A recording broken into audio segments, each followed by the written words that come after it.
Character. Guess what we're doing today, Casey? Character? Yeah! Hello, my name is Meghan Tyler, and this is... Keith McRoberts. And welcome to the second episode of Anyone Can Write a Play. Now, this would be the opportune moment to do the 7 eyes exercise that we covered in the first episode. If you haven't done so already. If you have done so already, wonderful, brilliant, well done you. If you haven't done so already, that's okay. Just pause this video, set yourself a minute timer on each of the headers that we covered last week, and just do a minute on each one, and then come back to us. So this episode, we're going to focus on character and look at character, but before we do that, I'm aware that some people might be doing this like back to back, whereas I would sort of have recommended that you take the week in between each one, because I'm going to talk to you guys about mulling and how important mulling is, not for wine, but for playwriting. So basically, we left off with our 2 words last week and some sort of spitball ideas about what form our plays might take from our favourite word and our least favourite word.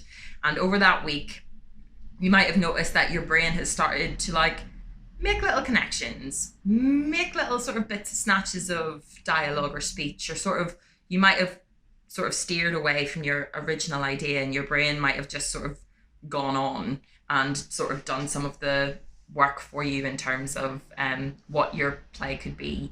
Now, I tend to find that when I mull, I'm really bad for over mulling. Sometimes I can really sit on an idea for too long. So this exercise is great for me as well. But with mulling, I find like really tedious tasks are like when the best sort of ideas happen. So that's like cleaning dishes or having a shower or like cleaning the floor. Like that's when things start to shift in the brain, and little connections and little snatches of character and little snatches of dialogue start to sort of really land. And if that's happened over the past week, great. If it's not, don't worry, because it will as time goes on. Have you noticed that you've sort of mulled over things this last week? A lot. Yeah. Yeah, a lot. I've been thinking about changing my original idea, setting it maybe somewhere different, thinking about different characters, different reasons they could be wherever they are. Yeah. A lot. Right, amazing. Good. So basically, from that mulling, as I was saying last week, we're natural storytellers, so our brains already started to form stories without us having to like sit down and do it by ourselves. It'll just naturally go there because we're curious, creative, imaginative people.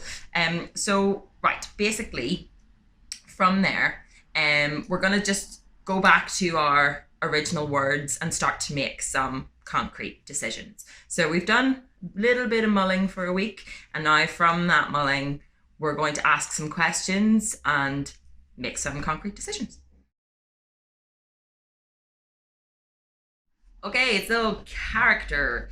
Now let's talk a little bit about character. I tend to prefer character-led theatre, character-led stories, just because I think it always connects more with an audience when the characters are really clear and the writer has been really focused on who these people are. Now, there's some plays where the character isn't the main thing, it's the overall message of the play, but I think that's slightly outdated. And from my practice, I don't see how you can't have an overarching metaphor as well as some really strong characters.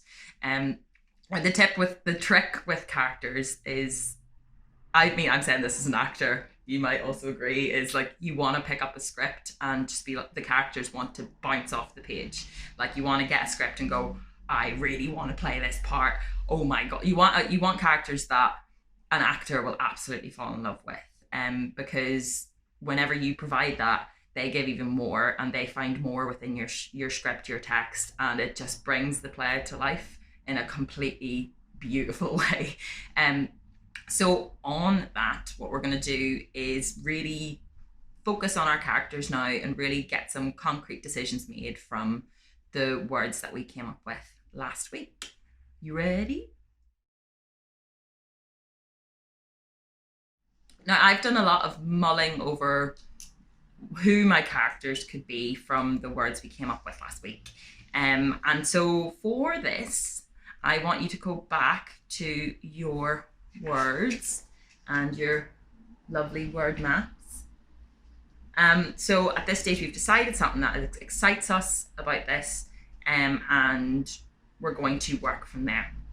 So my two words were crispy and belch. Now, you might have thought of other characters that aren't really related to these words over the last week. If you have done, that's fine, but this is an exercise if you're not really sure what way to go, who's going to be on stage, who you're going to write for. This is an exercise to sort of spark that.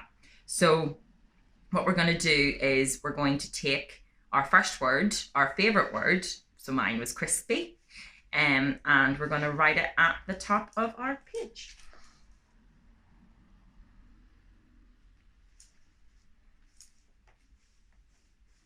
Now, we're going to do a bit of imaginating here. Imaginating? Imaginating, is that a word? I think it's imagining. Who's the playwright? So we're going to imagine. So basically, I want you to look at your word that you've written down. Look at your favorite word. And I want you to say it out loud 3 times. So, crispy, crispy, crispy. Really hear it. Caitlin, would you like to do yours? Growth, growth, growth. This is now your opportunity to say your word 3 times. So, go. And go. And go. Cool. So we've sent that out into the universe. So now what we're going to do is we're going to close our eyes. And I want you to really think about your word, that favorite word that you've picked. If you were to see someone walking down the street and you would come back and describe them as that word, who is that person? They're walking down the street. What does their walk look like? What's their disposition? What do they look like? Do they look a bit shifty? Do they look quite confident? Just probe the image of that person if they have the aura of your favorite word.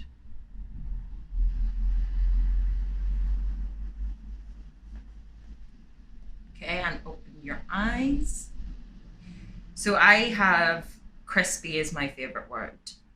And the person that I saw is someone who's quite delicate, almost like if you pushed them, they would break into a million pieces if they were to fall over. Like someone who's maybe quite like closed in demeanor. I also saw like quite a like pointy features, like edges. Like that there's edges to them. Caitlin, what about you? So from growth, I kind of saw this kind of thirst for life, kind of exuberant, excited, energetic, healthy, kind of that kind of what do you call them? There's people that help you with life, like life coaches. Yeah. That kind of life coach style person.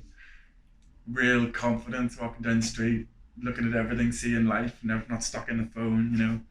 That's great. You've hit on like a title to describe them, like a life coach. So I would write that down.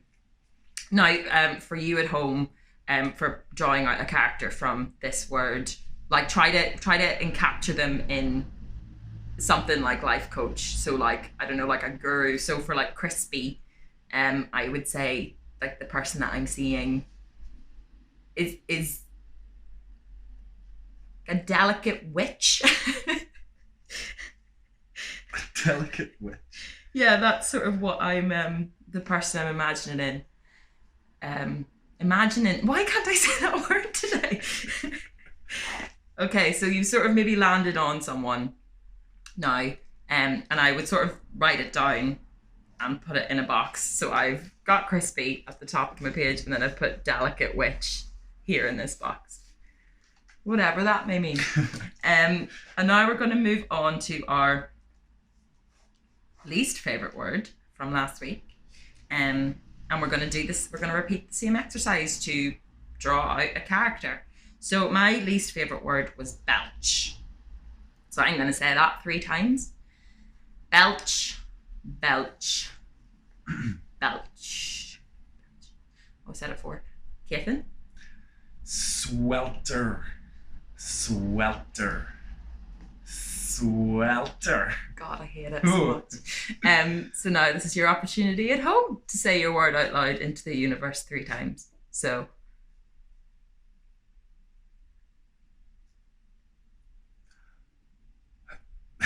great. So now we're going to close our eyes again. And if you came home and you were telling someone that you saw this person walking down the street and you described them as your least favourite word of the day, picture that person.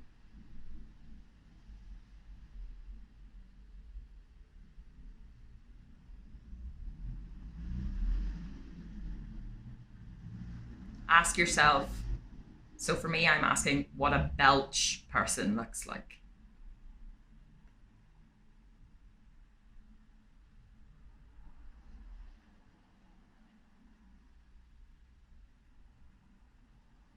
Okay, and open your eyes.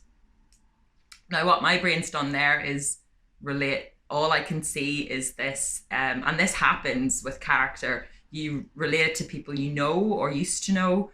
And in my head, I'm just thinking of the ice cream man who used to serve me as a kid, me and my cousin, because he used to pick his nose, and he had like a really thick mustache, and he was always like scratching his bum and like picking his hole and stuff. Yeah, but he would give you ice cream and he'd reek to fags, and he was just quite a like a that's what I'm like quite grotesque person, and I think that's sometimes the thing with character is it's really a lot easier if you kind of start to draw on people that you know. So Catherine, what about you then with your least favourite word? So swelter, I had this image of someone not comfortable where they are, someone a bit uncomfortable in their own body even, so they don't maybe take care of themselves, a bit greasy, a bit closed off, not open, like my other person, you know. A little bit erratic maybe. Cool. Yeah. Unpredictable. Right. Yeah, great. Okay, so if you were to like you do, like I've done with delicate witch, what would your this person is boom, what would that be? This person is a greasy nerve ball. Great. Write that down. And I have grotesque ice cream man. Amazing. So at this point, you should have 2 characters, 2 pretty concrete characters that we've pulled out and imagined from your least favourite word and your most favourite word.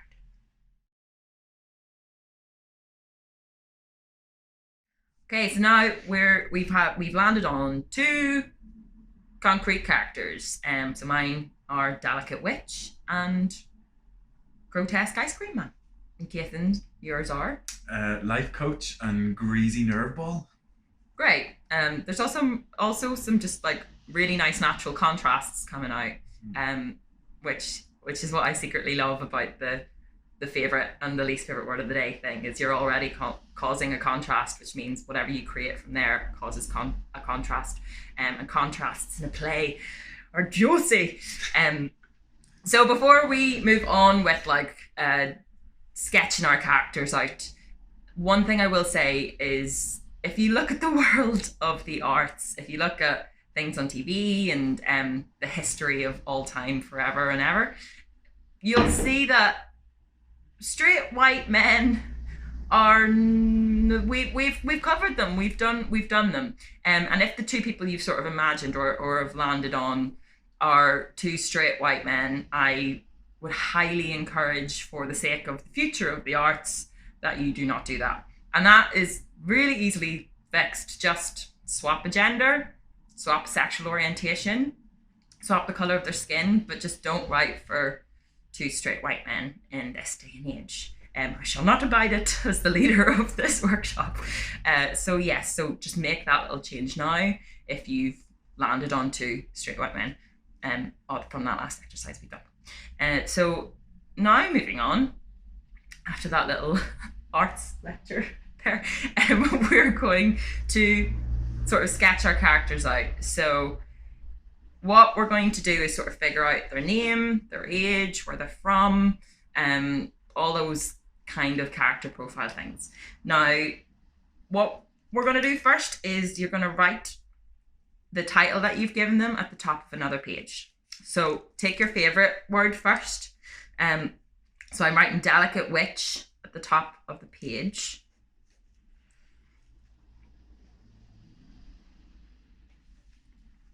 You got life coach at the top of your page. Great. So what we're now going to do is decide on their name. Now, I know there's like a lot of plays where there's characters like A and B, or, you know, like Jill and Bob. Like they might just be names that haven't really been thought about too much. But I would say that names because we're doing character-led theatre here, like I feel like a name should really capture the person, should really capture the character, should like hold something, even if it's just for you, even if it's just a secret between writer and character. So like Alana and Fiona, their names in Gaelic like hold so much weight for me, and I think that that's always a good way of starting with characters, because when you have like that meaning in your head of a name, it means that when you put pen to paper, you're like already seeing that meaning subliminally every time you write their name, and it's just a reminder of who you wanted that person to be when you started. So what we're going to do now is I want you to look at I've got delicate witch, but I want you to look at the sort of title you've given your first character who's come out of your favourite word. And we're going to spend 2 minutes doing a little bit of research. So there'll be like a 2-minute thing here, doing a little bit of research on what name you could name that character. So I've got delicate witch, so I'm going to be looking at maybe some people from history who were maybe regarded as quite fragile. I'm going to be looking at famous witches from history. I'm going to be saying names out loud that feel quite sharp. Remember I was talking about those edges from before? And I'm going to look at something that either sounds like it sums up a delicate witch, or I'm going to like get something that sort of means that. Caithin, what do you have? Life coach. So where would you be mining a name from there? What do you think would be the research things that you would do to find the character's name? So I'm thinking looking up life coaches, like popular kind of like in the media life coaches, like maybe someone with a ridiculous name that's not their given name but a name they've taken on. Mm-hmm. That kind of is like the description of them. Yeah. Embodies them in their name. It may be a ridiculous name because they're a life coach. Yeah. But yeah, I'm thinking and things about growth, you know. Like the first thing that springs to mind is like summer, so I don't know. Yeah. And I think there's also room for, like, with the word growth, like things that grow, like a lot of flowers and a lot of trees have names that could also be given to people as well. But yes, so I want you to look at your word and sort of we're going to do 2 minutes of research where you're going to look up who you could call this person. So like baby name websites are great for this. But yes, we'll see you in 2 minutes.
So hopefully you've now sort of landed on a name that you think works. So for my delicate witch, I found that there were, from my research, like there was an Irish witch that was nicknamed Biddy, which I really like. But her full name was Bridget, and I feel like that really fits into this character. I also think that I've stumbled upon a little nugget of gold there where I think someone could nickname her Biddy and she doesn't like it, like in quite a patronizing way, and that will be because it's a two-hander the other character. But that's a wee potential side thought that I've had. Kate, what about you? So I was kind of looking up life coaches and names inspired by nature and growth, and I wanted something quite ridiculous for the life coach thing, so I've gone with Blossom for her name. Makes me think of names like Autumn, and I mean, I think that's a really good name. I like it. I think that's great. Great. Okay, so now we're just going to sort of do a bit of a character breakdown profile for them. I described that in 3 different ways. We're going to do like a character profile for our first character. So for Biddy, their age, I'm gonna go for like mid-30s. Just again a little sort of politically arts charged point. There's not very many parts for women in their mid-30s that aren't like mum, and I'm trying to change that just as an offering. So I'm gonna have a woman in her mid-30s. Kate, what about you? See, I think if my life coach actually was a very good life coach, I would maybe put them in their mid to late 30s. Mm-hmm. But I think my idea is going to be that they are only really quite new to this. Okay. And there's maybe reasons in their life that they came to this. So I'm thinking more late 20s. Okay. Trying to find yourself before your 30s, but by helping other people. I don't know. You're having a meltdown. A little bit. Yeah. Okay, cool, great. So name, age, gender. I've got a woman. Oh yeah, I've got a woman. Yep. And then go to their job. So what's their job? Now, because mine is sort of like, well, Caitlin's is his title, like as a life coach, and I'm excited by my baking idea. Like for me, they're going to be a baker, because that ties in with the thing that excites me. So if your occupation isn't at the forefront of their mind, what's something that your title, what is the job they would do? And you could spitball this. There could be a couple, but it might not feed into the play at all, or it might be, there's lots of plays set in offices and set at the workplace itself. So depending on where you are, just sort of question and probe. If you don't have an occupation for them, where would their title fit? So if I wasn't so in love with this baking idea, I heard delicate witch. Like I'm thinking of mums who describe their teacher, their kids' teachers as that witch. Like I've got that in my head. So I'm thinking of maybe a new teacher. That could be a different job that delicate witch has, or a delicate witch could be maybe quite literally her occupation is she is a witch. She is a healer. Yeah. So just spitball what that title could be if the occupation isn't already at the forefront of your mind. I've got mine. And now I would ask where they're from. One thing I'll say again, another political clang, is I absolutely adore plays that are set in a regional place. Not London, not New York, somewhere that's like Newry in Northern Ireland. For me, I love setting things in my hometown, and I would actively encourage you to pick a place that maybe you're from, because I think that we are still lacking in plays from other places across the UK. So I'm going to say that my baker is from Newry. That's easy for me to do. But you, Caitlin? Well, I think I can safely say that no one's ever been from Newtonards in a play or TV, so I'm going to go with Newtonards. Great. Wonderful. And now we're going to decide what their sexuality is. Might not matter. Might not be part of the play that you're writing, but just for your own benefit, it's good to know what their sexuality is. So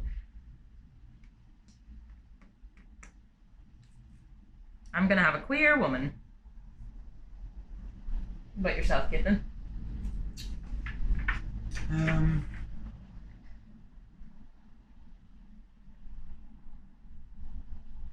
going to have a straight heterosexual woman. Grand.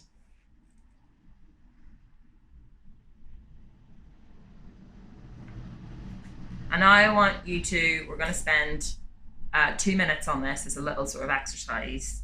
I want you to write in this, did I say 2 minute or 1 minute there? 2 minutes? In this 2 minute exercise, I want you to write a want that they have, a need that they have, and a secret that they have. So like a want that I have is I want lockdown to be over. A need that I have is the need for the structure of the government to change so that lockdown will be over. And a secret I have is that I'm not going to do it because it's a secret. So just think in relation to yourself, like what's something like overall that you want for your life, something that you need for your life, and something that's a secret to you. And wants and needs they can sometimes be completely in opposition, and they can sometimes be really intrinsically related. But the way I would sort of a want, it might not be good for the person, but it's what they want. Whereas a need is something that will change them. So a want might not necessarily change them if they achieve their want, whereas a need would change them. Is that clear? Yes. Okay, cool. So we're going to spend 2 minutes. Timer, man. Timer. 2 Timer. minutes. Okay. 2 minutes now for our first character. Mine's Delicate Witch. For our first character, a want, a need, and a secret. Okay. Go.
Two minutes up.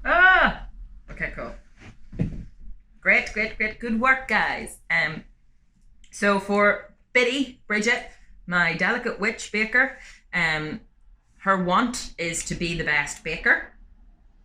Her need is for the patriarchy to be dismantled so she can be the best baker. And a secret is she routinely orders Domino's. After your own heart. After my own heart. What about you? For my want, for Blossom's want, she wants to help people be their best. Mm-hmm. She needs to feel worthiness. Yeah.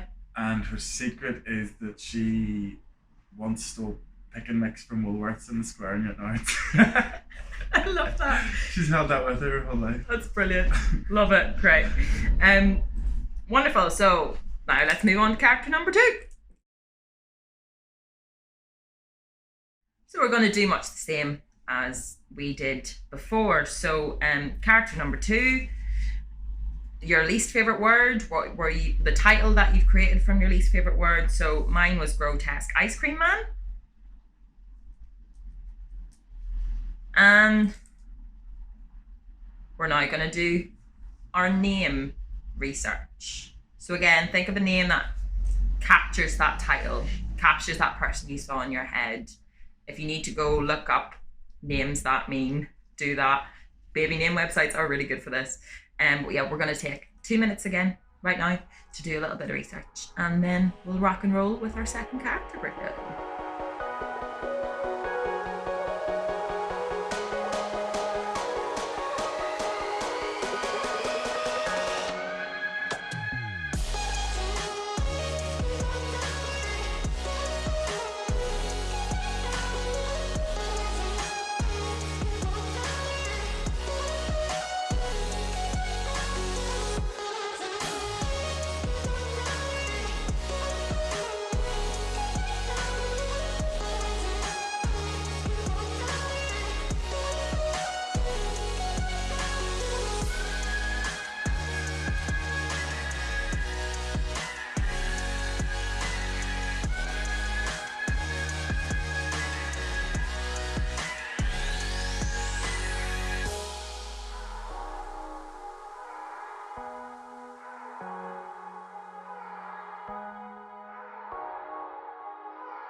So after those 2 minutes, you should have landed on a name. Now I had Grotesque Ice Cream Man as my title, and so what I did was I went back and I just thought I sort of just sat back and thought of people who make me feel a bit gross, and I landed on Harvey Weinstein. So Harvey for me is the name. Not that I'm immortalizing that monster, but Harvey, I think, also has the connotations with like Sabrina the Teenage Witch and like quite a handsome looking person, which is also quite a nice juxtaposition. So that's where I've sort of landed. A name that can, I think, be both grotesque and quite charming. So what about you, Kithan? So I went down the road of looking up like, because I've got a greasy nerve ball, so I was thinking like grotesque characters or horrible characters from movies or TV, or and I came across this little grotesque creature from a movie called Bad Milo. Okay. Called Milo. So I'm gonna go with Milo. I love that. That's great. Amazing. So now let's sort of go through their character profiles. So age, I'm gonna go with mid-30s again, because I think the idea what I've mulled over the last week is that maybe they're two people who, you know, started off from the same position, but one has done better than the other. Like that's where my brain is going to. So I'm thinking that this character Harvey is mid-30s. Kathleen, what about you for Milo? So for Milo, I'm thinking he's a bit older. I like the idea of kind of the juxtaposition of two different generations. Oh yeah. So I like the fact that Blossom's going to be kind of late 20s, that kind of generation of our generation, and then Milo is older generation, maybe just a generation ahead, so maybe 50. Yeah. Somewhere early 50s, maybe. I like that. I like that, the juxtaposition. Gender. Man.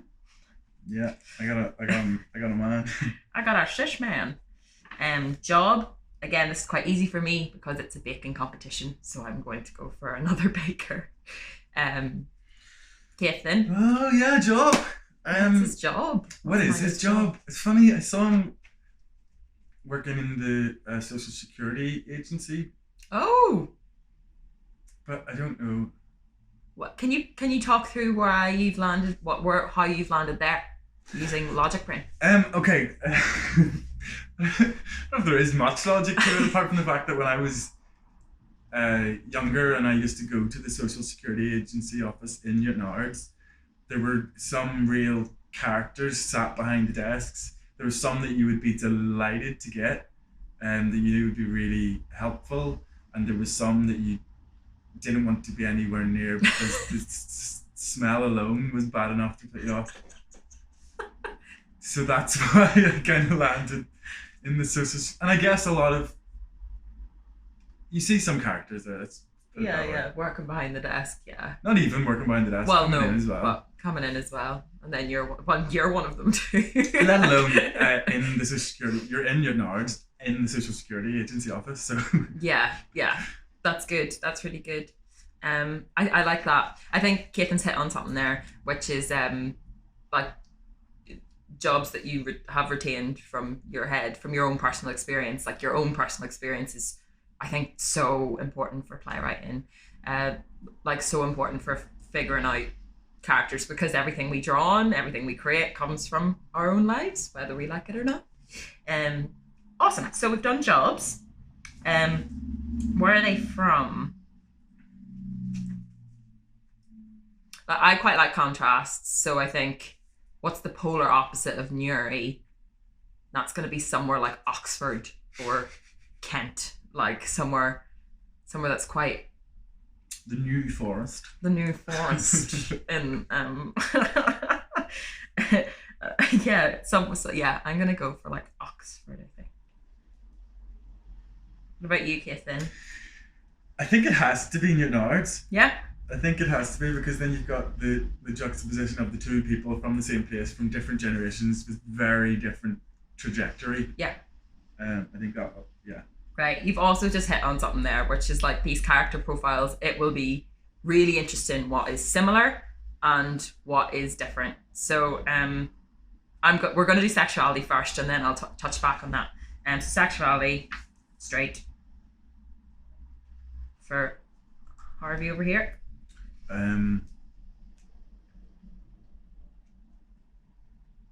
Asexual. We don't. Yeah. Yeah, pretty sure. I think he's asexual. Great. And now, so basically, it's interesting what we land on with our two characters here. Some things are similar, some things are the complete polar opposite.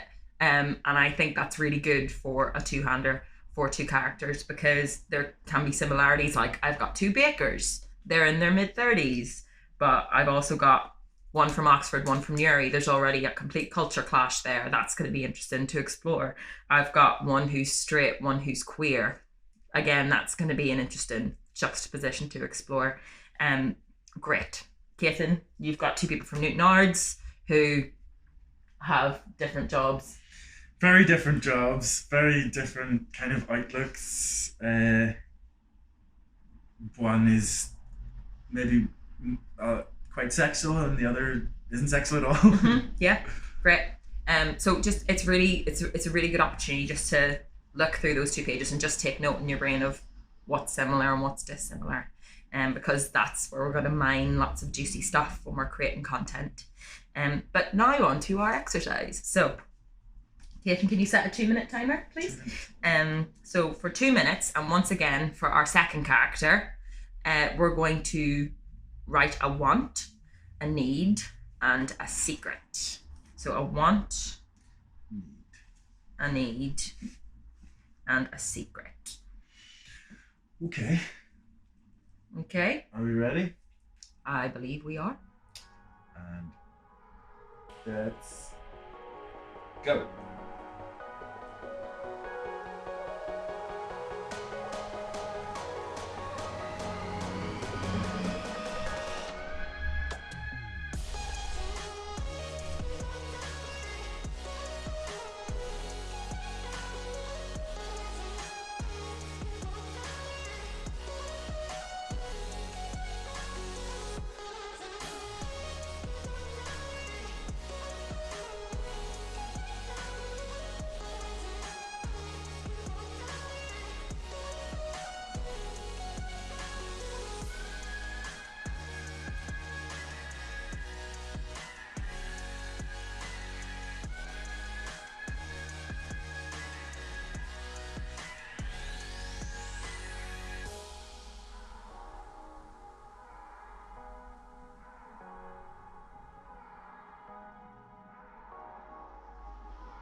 Just over a minute gone.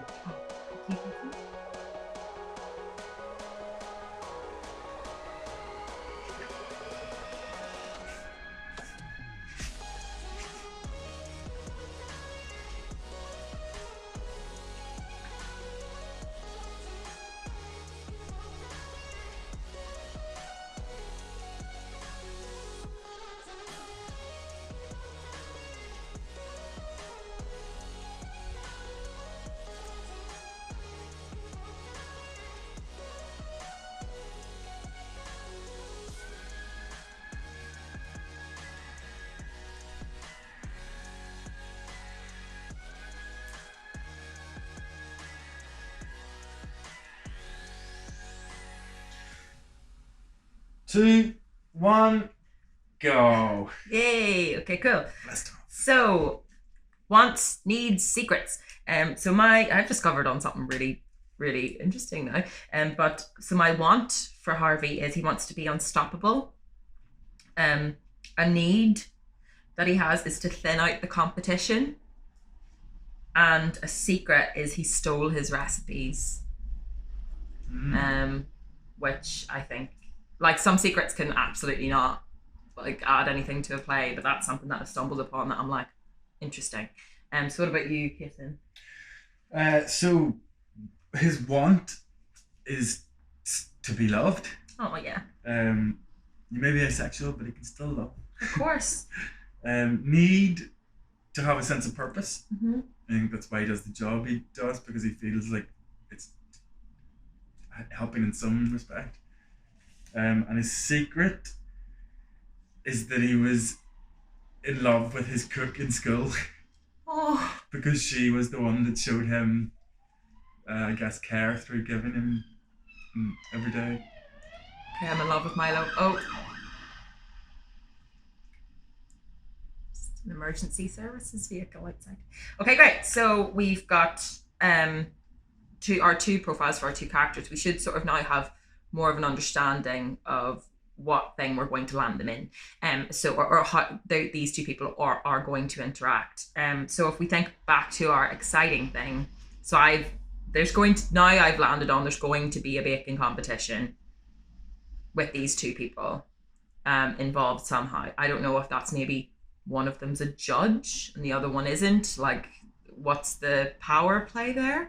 But that's the situation in the two characters that I've really concretely landed on over the course of this exercise. Kaithan, what about you? So, I mean, these guys obviously are going to interact. Mm-hmm. I'm not sure yet if he comes to her or she comes to him. Mm-hmm. She spots him maybe.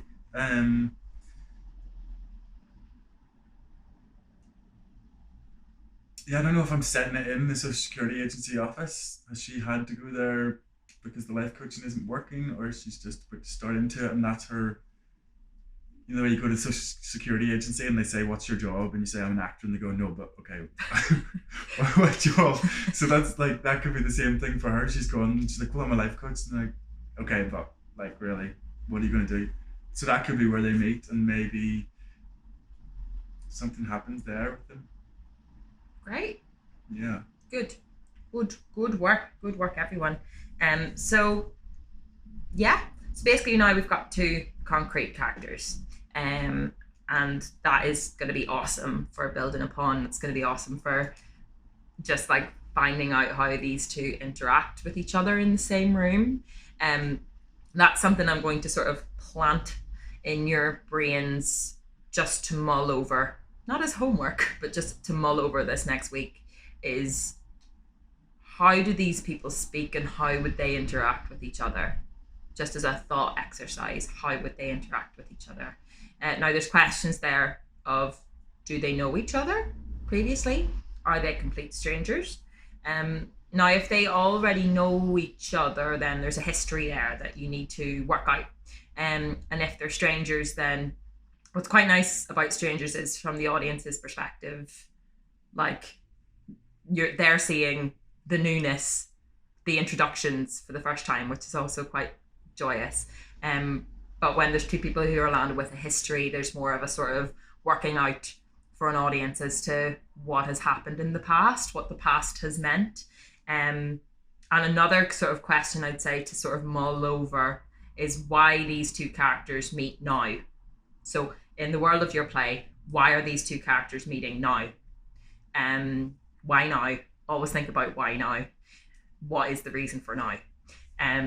Great. So that sort of is us for this episode, second episode on character. And next week we're going to start working out some plot and some dialogue and some other fun things. You're like a panto villain. So if you have any questions, please feel free to message me on Twitter about it. And yeah, we'll see you next week. So thank you so much for joining us. And be thinking over your characters. And see you later. Bye.